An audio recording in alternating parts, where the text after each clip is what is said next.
Tonight, NPP and NDC preparing for battle in Assin North constituency, hours after Parliament wrote to the Electoral Commission declaring the seat vacant. I can confidently tell you that the New Patriotic Party has taken over the Assin North constituency. There's that school of thought within the party itself, and some are saying that, look, let's cut our losses and just go for a by-election. And I think that is the mindset of the party now.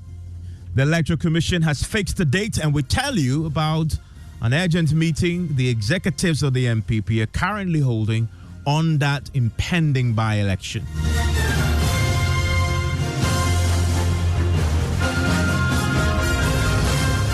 This is Top Story with Evans Mensah. And Top Story is always brought to you by Vodafone. It's just been a few hours since the Collective Parliament formally wrote to the Electoral Commission declaring the Assin North seat vacant. But already, the battle lines have been drawn, with the governing New Patriotic Party declaring tonight that they have taken over the constituency. Executives of the NPP are locked up in a meeting as we speak and are set to decide whether to elect a new or maintain their 2020 parliamentary candidate.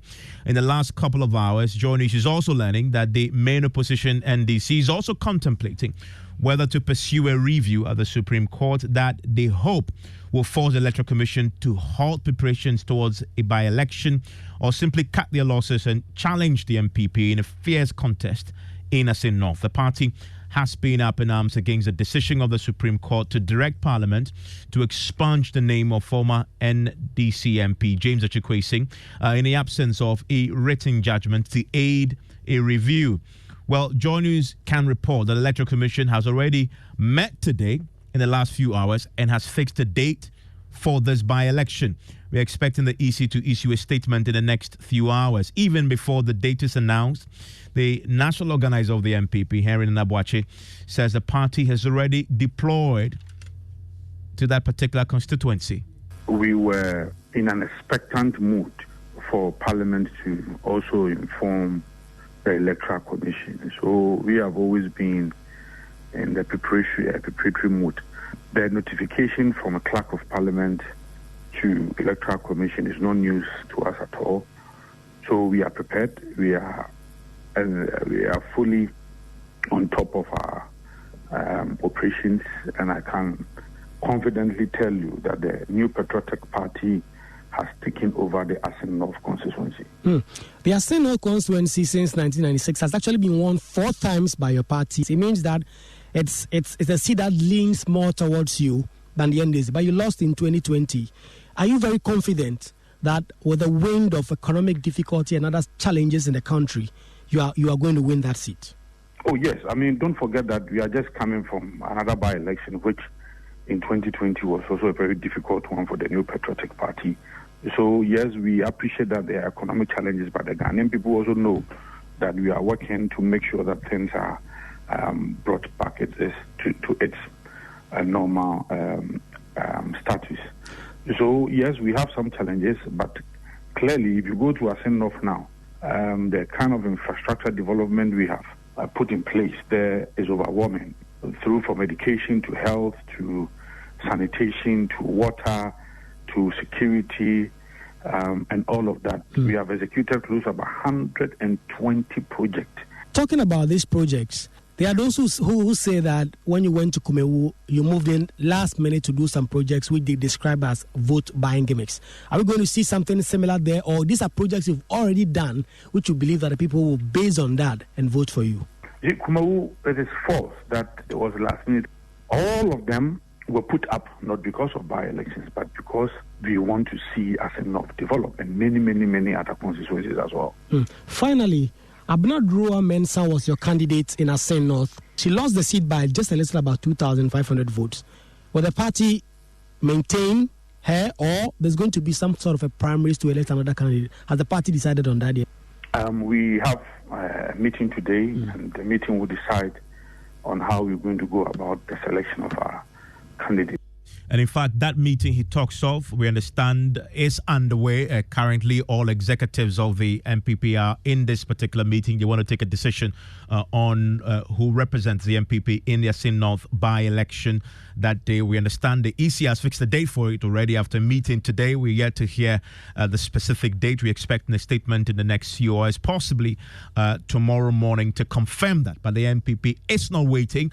As far as the NDC is concerned, a firm decision on the impending by-election is yet to be taken. The party's legal director, Abraham Amaliba, concedes the mood among national executives and the party's base is for the NDC to wage a fierce battle in the Assin North constituency in a bid to retain that seat.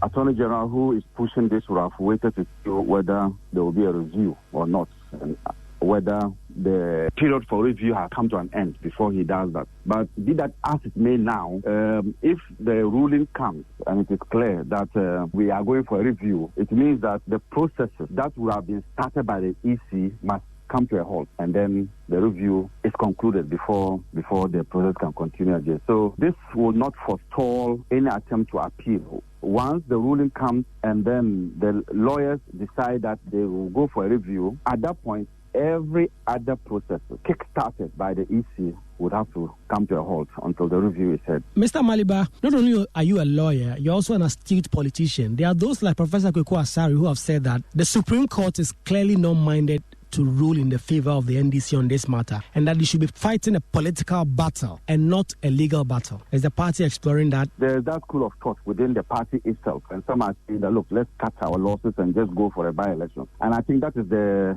mindset of the party now. If you glean from the statement issued by the party on this matter, that's the mindset of the party. But as lawyers, we would also proffer our advice, and we receive the judgment and allow the political heads, and for that matter, the party leadership, to deal with the rest.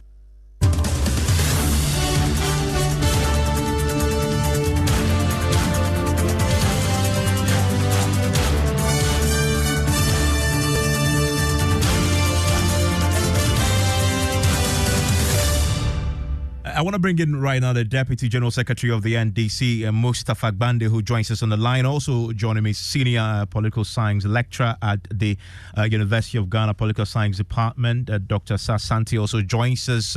We are trying to see if we can get you some information from this meeting that executives of the NPP are currently holding on this particular by-election to decide who they put up as their candidate in that particular elections. But let me bring in Mr. Gbande. Mr. Gbande, thanks for your time here on Top Story. As you've heard from the NPP already, it's just been a few hours since we got confirmation that Parliament had written to the Electoral Commission.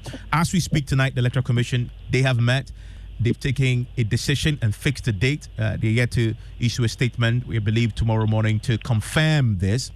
The NPP say they've already deployed to the constituency. They claim that they've taken over the constituency already with their men. They are meeting tonight to decide who they put up to contest. As far as the preparations are concerned, it's well underway now. What's the NDC's move? Thank you very much, Evans. I think that basically we in the NDC are prepared for this election. If you recall, the day the Supreme Court gave its oral judgment, we began our preparation even as we were in Kumaru. Our constituencies are ready. The region is well ready for the election. Tomorrow, we will do our review meetings, and then we'll take over Kumaru, Assin North. I think that it's not a difficult task for us because we knew that we were going into a by-election, and so the party have already put processes in place and then programs in place. If you recall the recent vigil that was held, and then subsequently there are other activities that will start from tomorrow to canvass and to further reinforce our relationship with the constituency. We are done with our internal organization. Constituency executives, branch executives are well in place. We know our parliamentary candidate is going to be the very MP that this decision affected. We are representing him for this election. And so we are far ready and we are far advanced. We are not now deciding on which candidate to present. I think we are far ahead of that. So already the decision around, who to put up in Assin North, have you decided yet, or is that equation? As our letter stated, we are representing the MP Honorable Kwesi as a candidate for the election. Okay, so this is a decision that's been made. Is taking this is our decision. We haven't reviewed or we haven't changed that decision. As it stands now, we have not reviewed that decision, and so we are going and moving forward with our programs in that constituency to reinforce our base. That's all we're going to be doing now.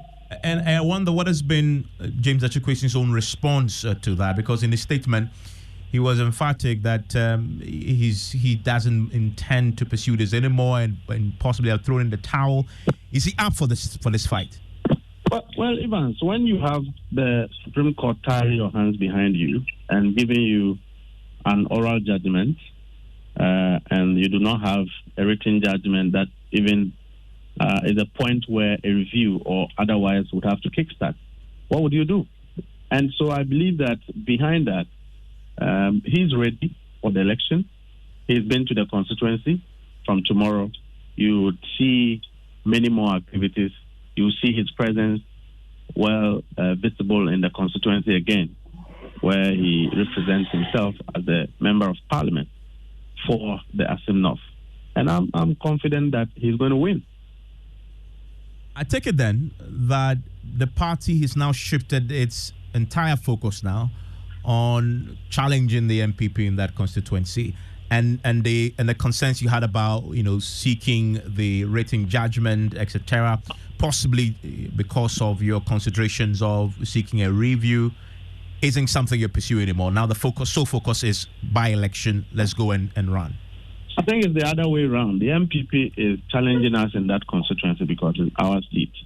We have the seat, and they have decided that beyond non-performance, they will harness state resources to come and battle us by sharing money to individuals. And so our focus is going to center on sensitizing the people to understand that if you have a government that have not performed for 6 years, a day sharing 100 cities and 500 cities does not change destiny. And that clearly you are dealing with a group that is deceptive, a group that does not follow the precedents of development and growth. And so that is where our focus is right now. They are rather coming to battle us. We are already holding the seat. We are on the ground. And so they are coming to and championing an agenda of money sharing as a new strategy they have found into election. But trust me, the people of Assin North are well awake. Stay with me, Mr. Gbande. Let me bring in Dr. Asante into the conversation. Doc, I'm grateful for your time here on Top Story. I mean, we're talking about Assin North here. I mean, and it's interesting. It's coming shortly after we had Kumewu. So let's do some context here. We have Assin North. NDC holds it now. But if you look at the 2020 results, they got 55%.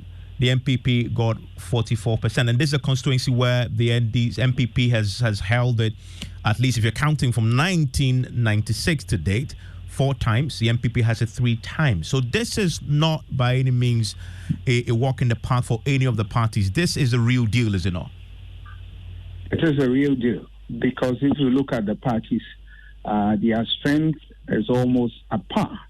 But if you look at the last election, the fact that Achikwesi won the election, and now what has happened is going to change the dynamics. For instance, you are looking at issue of the economy. It's a critical factor they are going to consider in such constituency. If you look at Ghana, almost all the constituencies, that's one of the the standards they use to gauge the performance of each party and the rest of them. So that will feature strongly. And again, his issue tied to that, you realize that he won as a strong candidate.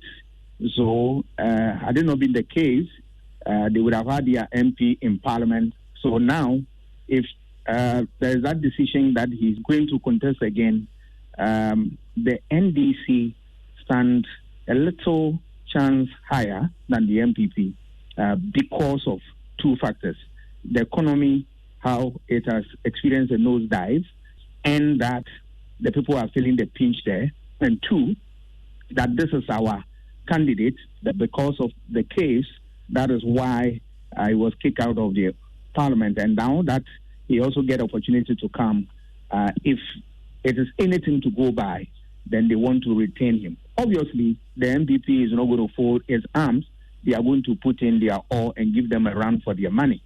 But I believe the NDC stand a little chance better than the NPP, even though I've not gone to the field to pick any data. Yeah, I mean, but from the analysis and then from data that is available, you can see this. And you raised the economic element, and it was a factor in the Kumewu by-election. Of course, the Kumewu by-election, Kumewu is an overwhelming stronghold of the NPP. However, we're all looking at the margins, right? And if you look at the Kumewu by-elections in the context of the economic challenges that we are currently facing, the NPP actually improved its fortunes there from 2020 to that by-election last week. Moving from 51% to 70%, increasing the real votes also from 14 to almost 16,000. And so, aren't we possibly overstating the impact of the economic challenges on voter choices? No, I'm not, because if you look at what happened in Kumewu, about 2-3 factors will explain this. The first one is the issue of NPP stronghold. Normally, when a place is a stronghold of a party, irrespective of message, strategy, and the rest of them, people are glued to their party. So the tradition will hold sway, and that is what really happened.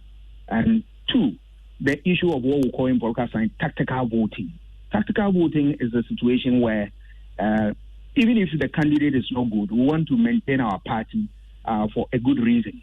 So people would throw in their vote for them. That is exactly what happened. They were not much interested in the candidate per se, but it's the party. And the third one was the issue of the numbers in Parliament. So they realized that, look, this is our stronghold. If we slip, it's going to bring different dynamic in the parliamentary business. So we need to maintain, more so if it is our constituency. But of course, the issue of the economy is an important barometer to gauge some of these things. But when you talk about strongholds, these things are very, very, very critical. That people vote based on what tactical, consideration, based on tradition, based on ideology and whatnot. So these three factors held the game for the NPP in. But looking at Assin, you realize that over the years, the NDC had carried the party, had won there. So there's no doubt in my mind that if you are going into such a contest, you realize that whoever has been so strong on the ground has an upper, edge. More so when you are talking about this time around when economy, it's a critical component or decider in some of these things. Obviously, it will come up for the consideration of who is really the real material for consideration in this election. The two constituencies are not the same, but I believe that the Assin one will really go for the NDC. Let me bring in Mustafa Agbande. Mustafa Agbande, so as you said now, the party shifted its focus now to Assin North. Is the economy going to be your trump card here? Yes, Evans, the economy is what defines bread and butter issues. But we are also going to battle with the issue of the fact that the government knows that it hasn't performed, and the fact that they have decided that their only trump card is to come and share money. So all we are going to do is to stand against that crime being perpetrated. And so two things, economy and also the issue of money sharing, vote buying, we're going to stand against it. Also, you know that when it comes to strength in terms of the candidate we are presenting. He has the credibility, he has a track record on the ground. He's loved by, a large cross-section of that constituency. So those are going to be the areas that we would focus. In fact, if you look at the economic issues, the fact that government hasn't done anything there and that's not their stronghold, the fact that there's corruption, the fact that generally the government itself admits that it hasn't performed, those are going to be issues that will be considered by the NDC in this election. I mean, and Mustafa, you've confirmed that James Achukwuasing is your choice for candidate in this by-election. However, from what I understand, there is still a criminal case pending against him. Isn't that a risky move to put him up? Well, unless the NPP have turned themselves into the court, and that if we will allow the will of justice to grind, and that should determine naturally fate of individuals put before the court, I believe that they should not be predicting the period within which they can finish the criminal matter. And so we are not worried. As it stands, it's not criminal under the presumption that an accused is not guilty until proven so by a court of competent jurisdiction. But you see where the risk is, right? Assuming, for example, that the state wins this criminal case, that'll be the second time that you have, jeopardy as far as your incumbent losing a seat. Well, when we get to that bridge, we will cross. When the state have found him to be culpable of the allegations being made, what if at the end of the trial the state does not convict him? What would the NPP say? So that's why I'm saying that the government and the NPP should not turn themselves into the courts. They should allow the courts to do their work, unless otherwise they know something that we do not know, or they now decide the period within which justice delivery should be made. If that is not the case, then I believe that we have taken a decision as a party to represent our candidate, who currently is not a criminal. He is not been adjudged as a criminal. And the issues are before court. So we should allow the issues to run whilst we go into election. I mean, Dr. Asante, risky move? Yes. Risky move on this? That one, I will not be able to determine, because when a matter is before court, it can go either way. So, but the people will make that right decision when they go to the poll to decide as to whether to maintain him or not.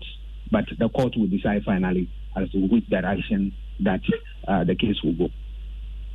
Thank you very much. That's Mustafa Gbande there, the Deputy General Secretary of the NDC. You had Dr. Asante, who is a Senior Political Science Lecturer at the University of Ghana Political Science Department. The NPP executives are still in this meeting.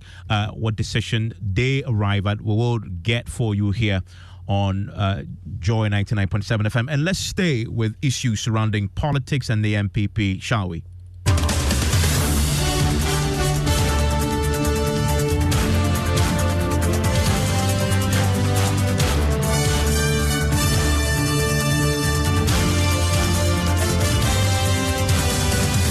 Well, as you know by now, the NPP, they have opened nominations for all aspiring to lead the NPP into the 2024 elections to pick up the forms and file it to become official, aspirants in this race that will culminate in an election that will elect one individual, the name on and face on the ballot for 2024.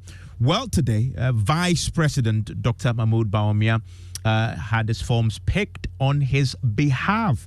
My colleague Samuel Mbura was there for us and joins us on the line right now with more on this. And Samuel, this was done by some former executives of the party, stalwarts in the NPP, to put it more precisely. Who are these?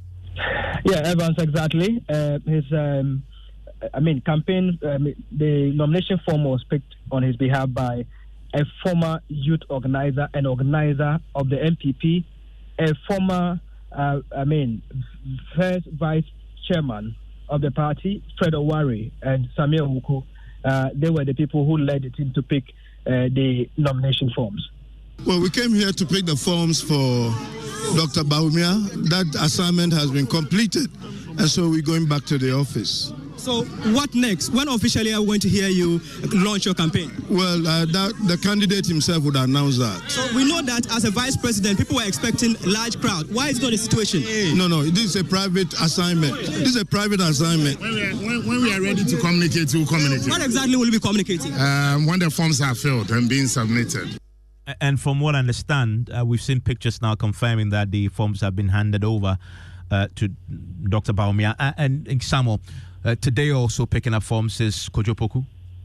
Yeah, Kojo Poku is an energy expert whom we know has declared his intention to contest the elections last year. He says he's coming into a race because of what the grassroots is saying and because of his expertise. He believes that if he's given the nod, he'll be the right candidate to lead the NPP and then to salvage the country. Well, it's been over a year, and I want to take this opportunity to say thank you to all KMP fans who have supported me for over 1 year. Last year, February, it became public that I'm going to run as the flag bearer of this party. A lot of people thought that, look, he can't do it, he can't pick form, he will not last a year. We've done this. We've gone around the country twice. We went around all 16 regions the first time. Then we've gone around all 16 regions to meet all constituency chairmen and all regional executives. I just came from the Northern region on Saturday. It is a wonderful news. And for me, I think that I came to pick the form to show that Kojo Poku is the leading candidate for this party. So how many people in all have so far picked forms? So, Evans, with today's picking of nominations by the two, there are 7. And let me just run you through the list. The first to pick the forms was Boache Jako, the former energy minister. That was last week. Former general secretary of the NPP, Kwabena J. Japon. Former MP for Asante Mampong, Francis Adainimo, whom we also know is going for his second time in this flag bearer race. The fourth person was a two-time presidential aspirant, Dr. Kofi Konedu Apreku. Fifth being Agric Minister, Dr. Friya Koto. The sixth now the Vice President, Dr. Mahmoud Baumia, and then the seventh being energy analyst, Kojo Poku. Alan Chamanting, any news when he's speaking? That we have not gotten the information yet, but we are still pitching camp. But what I'm getting is that possibly in the course of the week, he should be picking his forms. Okay, so that's the update from the NPP ahead of their major primary to elect a presidential candidate. We'll keep an eye on that development. So when we get more, we'll bring it to you. Also, that meeting that is currently underway at the party headquarters on the Assin North by-election.